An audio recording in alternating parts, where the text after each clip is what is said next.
catch me howling at the moon. What's up, guys, and welcome back to Park Pros. So this weekend I was supposed to be making my first ever trip to Dollywood, but since almost everything in the world is either closed or canceled, those plans are obviously not happening. Outside of roller coasters, one of my biggest other passions is sports, and two of my favorites to watch are college basketball and the NBA. This weekend was also supposed to be the beginning of the NCAA tournament, or March Madness, which is one of my favorite times of the year. But obviously that was also canceled because of this pandemic. Since we're not out riding roller coasters, and we can't watch any basketball this weekend, I wanted to give you guys a little taste of both, with a new series of videos coming out over the next few weeks. Hopefully this series will provide some of that drama that comes from a single elimination basketball tournament, and also give you some of the coaster content we're all craving right now with almost every park in the country closed. So, ladies and gentlemen, welcome to 2020 Coaster Madness, presented by Park Pros. For our first ever edition of Coaster Madness, we're going to be taking a look at Six Flags. But instead of comparing the parks by how good they are overall, or how good their overall coaster collection is, I decided to take another page out of basketball's book and introduce Big Threes into the equation. For those who don't know, a Big Three in the NBA is essentially when a team has three superstars on the same roster. So for each Six Flags park, we'll be taking their three best coasters and throwing them into a single elimination bracket to determine which Six Flags park has the best Big Three. Let's get started by revealing the bracket. Each of the 15 Six Flags parks were seeded based on their annual attendance numbers. To determine this, I used a site called the Park Database, which seemed to have pretty accurate numbers. Magic Mountain receives a first round bye for having the highest annual attendance in the chain. In the Jim Reed Anderson region of the bracket, we have the following parks: Magic Mountain, Discovery Kingdom, Fiesta Texas, Six Flags Mexico, Six Flags America, Over Texas, and La Ronde. In the Mark Shapiro region of the bracket, we have the following parks: Great Adventure, Frontier City, New England, St. Louis, Great America, Great Escape, Over Georgia, and Darien Lake. A few notes before we dive into these Big Three matchups. I am not including new for 2020 coasters since they have not opened yet. To formulate each park's Big Three, I used a blend of my own opinions and experiences, along with the general consensus of coaster rankings. Just keep in mind as we're going through this that your opinions are probably going to be a little bit different than mine. Also, when we're comparing the Big Threes, we're judging the overall quality, not putting each coaster individually up against each other. So, without further delay, let's jump into these first round matchups. With Magic Mountain receiving a first round bye, we'll hop right into our first matchup between the Big Threes of 8 seed Discovery Kingdom and 9 seed Fiesta Texas. The Big Three from Northern California consists of the Joker, an RMC hybrid, Medusa, a B&M floorless coaster, and Flash Vertical Velocity, an Intamin impulse coaster. They're up against the trio from San Antonio, which includes Iron Rattler, an RMC hybrid, Wonder Woman, an RMC single rail, and Superman Krypton coaster, a B&M floorless coaster. Right off the bat, this is a super interesting matchup because these Big Three share two of the same type of coaster models from the same manufacturer. I think most would say that Medusa and Superman are pretty on par with each other as some of the better B&M floorless coasters out there. I don't think Iron Rattler and Joker are two RMC hybrids created equal. Iron Rattler is one of the best steel coasters I've ever been on, and while I haven't had the chance to ride Joker, it seems like the consensus is that it's one of the weaker RMCs out there. So between those two shared models in this Big Three matchup, Fiesta Texas has the edge. The real knockout punch in this matchup comes from Wonder Woman. This RMC single rail is probably a top 10 coaster in the Six Flags chain currently, and Fiesta Texas has an RMC 1-2 punch that no other Six Flags park can boast. Flash looks like a great coaster when it's up and running, but it just doesn't stand a chance against Wonder Woman, and it definitely doesn't make up the lost ground for Discovery Kingdom. Discovery Kingdom's Big Three really isn't bad at all on paper, but they got a tough draw with a Fiesta Texas lineup that's definitely underseeded in this tournament. And the winner in this 8-9 matchup, moving on to face Magic Mountain in the Elite 8, is Fiesta Texas. Moving on to our next matchup in the Reed-Anderson region, it's the Battle of Parks named after countries. We have the number 4 seed Six Flags Mexico taking on the number 13 seed Six Flags America. The Big Three out of Mexico City Medusa Steel Coaster, an RMC Hybrid, Superman El Ultimo Escape, a Morgan Hyper, and Wonder Woman, a 4D free spin. They'll be taking on the big three from DC, Superman Ride of Steel, an Intamin Hyper, Joker's Jinx, a Premier Rides launch coaster, and Batwing, a Vekoma Flying Dutchman. Taking a look at Six Flags Mexico's big three, I definitely think they have one of the better top twos in the chain, as I've heard really good things about both Medusa and Superman. Wonder Woman definitely is a weak third member though, and I'm not a huge fan of free spins to begin with, so I think eventually that could end up hurting them. Six Flags America's big three isn't too bad either, as I've heard Ride of Steel is actually very underrated, and I love those premier launch spaghetti bowl coasters. Vekoma flying coasters aren't really my cup of tea though, so their third slot isn't going to help them out too much here.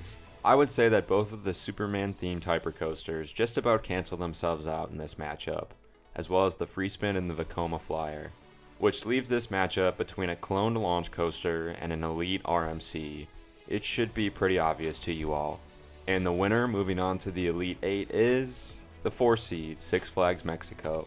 On to our next matchup, we have the original Six Flags Park, 5 seed over Texas, taking on the only Six Flags Park north of the border, 12 seed La Ronde.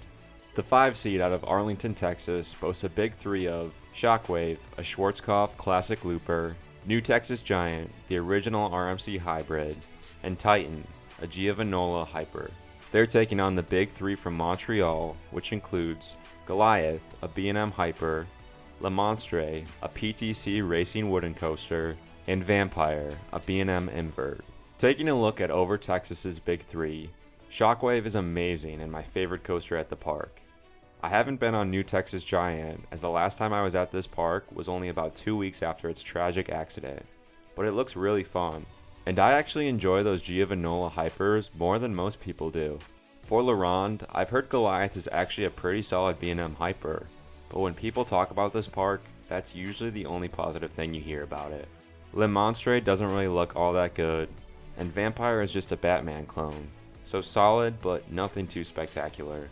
If Le Monstre got an RMC hybrid conversion, like it should have had years ago, this would be an entirely different ballgame. Unfortunately, this is definitely the most one-sided matchup we've had to this point, as it's the case of 3 overall good or great coasters on one side, versus just maybe 1 or 2 on the other. And the winner moving on to take on Six Flags Mexico in the Elite 8 is 5 seed over Texas. Now we move on to the other side of the bracket for our first matchup in the Shapiro region. 2 seed Six Flags Great Adventure will be taking on Six Flags newest park, 15 seed Frontier City. The 2 seed out of Jackson, New Jersey includes a big 3 lineup of El Toro, an Intamin prefab wooden coaster, Nitro, a B&M hyper coaster, and King Ka, an Intamin strata coaster. They're taking on the 15 seed out of Oklahoma City, which features Silver Bullet, a Schwarzkopf Looping Star, Diamondback, an Arrow Shuttle Loop coaster, and Steel Lasso, a Vekoma suspended family coaster. So yeah, our first major upset doesn't seem too likely here, but let's talk about these lineups. For Great Adventure, you have arguably the best wooden coaster in the world, and maybe the best coaster in the Six Flags chain, then a weaker B&M hyper coaster, and the tallest and one of the fastest coasters in the world. At Frontier City, you have 3 really unique coasters. Silver Bullet and Diamondback are 2 really rare models that you can't find many other places these days. Steel Lasso is definitely a weak third coaster, but that won't really make a difference in this matchup. If I was making a ranked list of all these big threes, I don't think Frontier City would be last or even second to last. However, with their attendance being at the bottom of the chain, they had the unfortunate draw of Six Flags' favorite park from the first decade of the 2000s. And the winner moving on to the Elite 8 is the 2 seed Great Adventure. On to our next matchup in the Shapiro region, we have a matchup between the 7 seed Six Flags New England and the 10 seed Six Flags St. Louis. The trio out of Massachusetts has a lineup of Superman the Ride, an Intamin hypercoaster, Wicked Cyclone, an RMC hybrid, and Batman the Dark Knight, a B&M floorless coaster. They're up against the trio from St. Louis that includes Boss, a Gerstlauer wooden coaster, Mr. Freeze Reverse Blast, a Premier Rides launch shuttle loop coaster, and American Thunder, a GCI Woody. Let's break down this matchup. You'd be hard-pressed to find a better top 2 coasters in the Six Flags chain than New England's. Superman the Ride has been ranked the best coaster in the world multiple times throughout its 20 years of rides, and Wicked Cyclone is easily a top 3 RMC in the chain. And while Dark Knight isn't the greatest floorless coaster out there, it's still a solid number 3 for them. This is a tough draw for St. Louis, who I initially thought might be a real upset contender. I know there's a bunch of people that are really high on the Boss, and personally, I'm not that big of a fan and I prefer Screaming Eagle, but it's still a really unique wooden coaster. Mr. Freeze is one of my favorite Six Flags coasters, and as it ages, it seems to keep on getting more and more intense. And while American Thunder may not be the greatest GCI out there, it's still pretty solid. Unfortunately for St. Louis, New England is another park that's probably underseeded in this tournament, and that big 2 of Superman and Wicked Cyclone is going to be too much for them to overcome. And the winner moving on to take on Great Adventure in the Elite 8 is the 7 seed, Six Flags New England. Moving on to our next matchup, we have my home park, 3 seed Great America, taking on the 14 seed Great Escape. The trio out of the Chicago area has a lineup of Goliath, an RMC Topper Track wooden coaster, Raging Bull, a B&M hypercoaster, and Max Force, an SNS launch coaster. They're taking on the big 3 from upstate New York, which includes Comet, a PTC out and back woody, Alpine Bobsled, an Intamin bobsled coaster, and Steamin' Demon, an aero looper. On paper, Great America's big 3 lineup is a little underwhelming if I'm being honest. Goliath is really good, but it's a middle-of-the-pack RMC at best. Raging Bull is also considered a lower-tier B&M hyper, and Max Force is great, but suffers from being extremely short. Overall, Great America has a really solid coaster lineup, but their top 3 doesn't seem as elite as some of the other parks we've talked about so far. Fortunately for them, their high attendance numbers puts them against Great Escape, a park that I think probably has the weakest big 3 in the chain. Comet actually looks like a really fun classic wooden coaster, but Alpine Bobsled and Steamin' Demon don't do a whole lot for me personally. Interestingly enough, this matchup has Great America going up against one of its former coasters, as Alpine Bobsled was formerly located at Great America between 1989 and 1995 as Rolling Thunder. But enough with the history lesson, cause this matchup seems to have a clear-cut winner. And the winner moving on to the Elite 8 is the 3 seed Great America. On to our final matchup of the first round, we have the 6 seed Over Georgia taking on the 11 seed Darien Lake. The big 3 out of Atlanta has a lineup of Goliath, a B&M hypercoaster, Twisted Cyclone, an RMC hybrid, and Mindbender, a Schwarzkopf terrain looper. They're up against the big 3 from Buffalo, which includes Ride of Steel, an Intamin hypercoaster, Tantrum, a Gerstlauer Eurofighter, and Predator, a Din wooden coaster. Ladies and gentlemen, I present to you maybe the most well-rounded big 3 in this entire tournament. Goliath is widely considered to be one of the best B&M hypers out there. Twisted Cyclone is a short RMC, but still has a bunch of crazy and unique elements that pack a punch, and Mindbender is another one of these amazing Schwarzkopf classic loopers. Darien Lake is another smaller park in the chain that jumped off the page to me as a potential upset contender.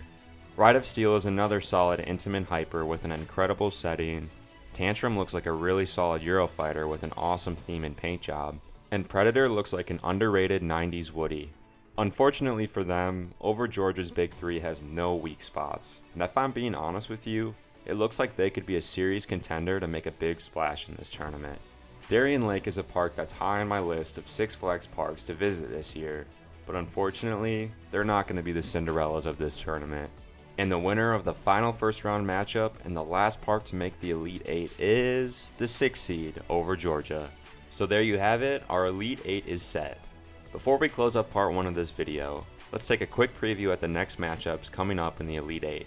In the Reed-Anderson region, we have the 9 seed Fiesta, Texas, who was the only higher seed to win a first round matchup, taking on the number 1 seed juggernaut, Magic Mountain.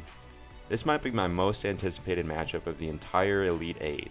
Magic Mountain's big 3 is stacked, which you'll see next video, but those 2 RMCs at Fiesta, Texas pose a major threat to the number 1 seed. The other matchup in this region will see the 4 seed Six Flags Mexico taking on the 5 seed Over Texas. Six Flags Mexico has a great top 2, but will it be enough to put them over the top against a pretty solid Over Texas big 3?